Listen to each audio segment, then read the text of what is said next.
Now, once you've signed up to Binance, the most important thing of all, before you even start doing anything, is to confirm your personal verification and information. So you will be requested to go in identification. It will bring you to this page. From there, you will need to submit your basic information and get verified. And then you will be prompted to provide government identification and facial verification. Once you've completed those steps, you can move on to the next part of the training. I don't think that you need to withdraw $200,000 daily, so you don't need the advanced verification. All you need is the basic and the intermediate. Please move on to the next part of the training. So the first thing you should be doing when you open your Binance account, whether it's Binance US or Binance.com, is to go in security and do your settings. Now, the most important ones you need to take care of is the Google authentication. The Google authentication, you just need to go on your mobile phone in your app section and download the Google authentication tool. And then you just follow the instructions that are here. It's very simple to do. And then you want to do the same thing for your SMS authentication. So basically, you're going to have a code that goes to your Binance, to your phone. So this will add an extra layer of security. As for the email address, especially if you're going to be using money wires or electronic wires or bank transfers, call it what you want, I would suggest you use the same email that you use with your bank. And last but not least is the anti-phishing code. So this will add an extra layer of protection within your email messages. So every time that Binance will send you an email message, you will see your anti-phishing code on it. So this will allow you to identify that this is truly a Binance email and not some phishing fake email you're getting. So that adds another layer of security. So once you've added your Google authentication, your SMS authentication, and your anti-phishing code, and made sure that your email address matches your bank email, then you're ready to start buying crypto.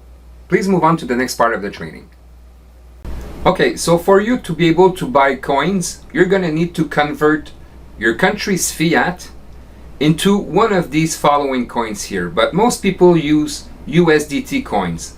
The USDT is what we call a stable coin. It's the closest one to the US dollar. So if you want to trade $1 for $1, for example, USDT is your best alternative.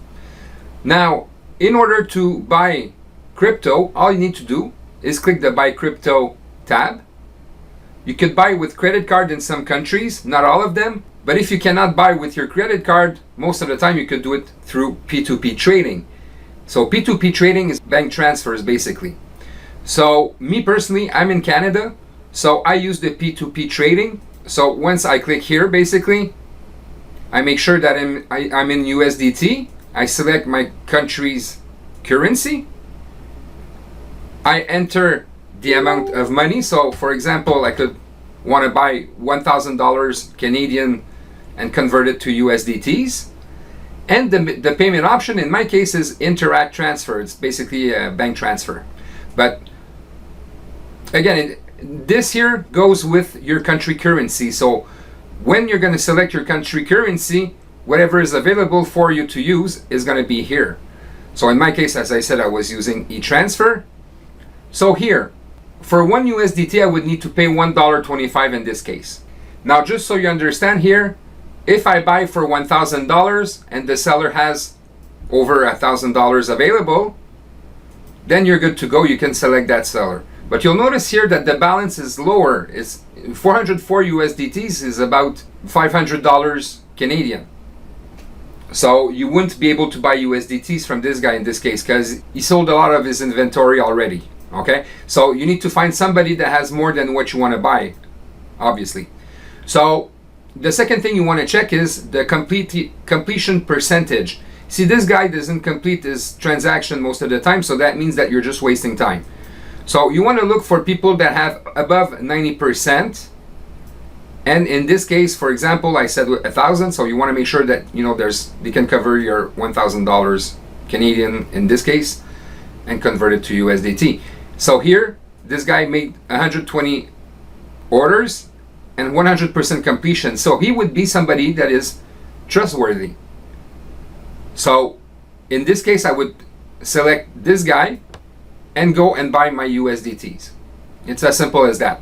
Then you just need to follow the instructions that are here, depending on what selection of payment you want to work with. So buying crypto is as simple as that. Now, what makes it safe is that Binance is always going to be the intermediary between you and the person who sells you the USDTs. So this makes your transaction with them safe.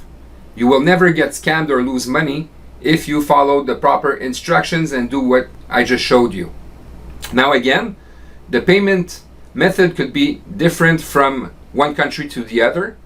The banks are different from one country to the other.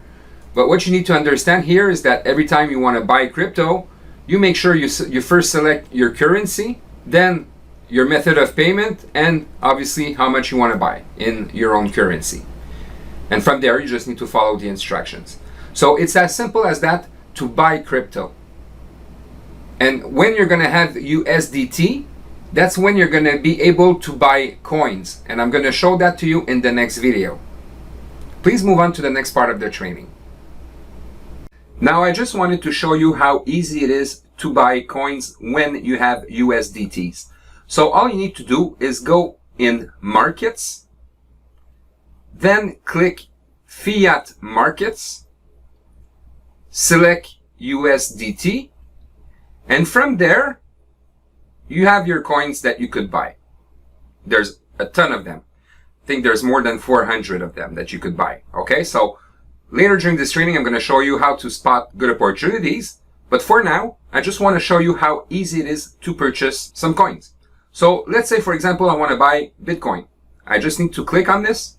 It's going to open the price chart. And here, I can buy.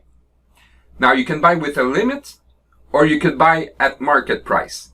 Me personally, I always buy at market price. So let's say I would want to buy some Bitcoin right now. I just need to enter the amount of USDT I want to buy and then click buy Bitcoin. And it's as simple as that. That's how you purchase coins once you have your USDTs. Please move on to the next part of the training. Although Binance is quite safe to store your coins, it's always preferable to remove your coins from the Binance exchange site and put them on a hardware ledger.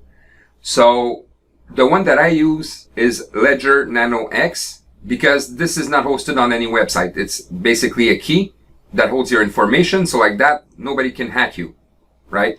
So the one that I use is Nano X, but I also use Trezor. Now Trezor is a little bit more expensive. So if you want something reliable and that doesn't cost too much, I suggest you go with the Nano X Ledger. If you have the budget to buy Trezor, then buy the Trezor one. But what's important here is that you store your coins on a hardware ledger or hardware wallet, call it what you want. Like that, you're sure that nobody's going to be able to steal your coins from you. And I'm going to make you an example. Let's say you buy, I don't know, Ethereum for $2,000 or $4,000 whenever you buy it. And from that point, it skyrockets to $40,000. So your one coin would be worth $40,000. Now, it would be really a shame that you get that coin stolen for XYZ reason, right? So to play it safe, you always want to store your most valuable coins on a hardware ledger. Like that, nobody can steal them from you.